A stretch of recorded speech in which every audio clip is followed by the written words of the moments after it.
Meteor Garden, magbabalik na simula March 10 sa ABS-CBN.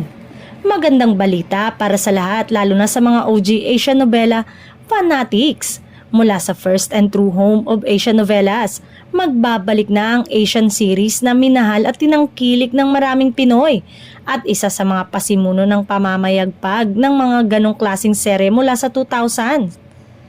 Muling mapapanood sa Free TV at online ang 2001 Taiwanese version ng manga series na Hanayori Dango na Meteor Garden na pinagbidahan ng F4 na sila Jerry Yang, Vic Su, Ken Su at Vanessa Wu at ng yumaong si Barbie Su.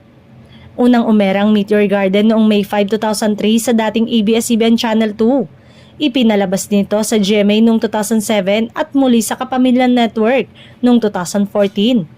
Makailang beses din itong inere sa Asian Novela Channel. Bukod sa nasabing OG Asian series, sa ABS-CBN rin umere ng iba't ibang bersyon ng Hanayori Dango. Tulad ng anime version nito, ang Voice Over Flower ng Korea, ang 2018 Chinese adaptation nito at ang Thai version nito na ipinalabas noong 2021 at 2024. At finally, due to high demand ng mga kapamilya, at muling mapapanood ito at magbabalik ang Meteor Garden Fever sa lahat ng kapamilya platform simula March 10.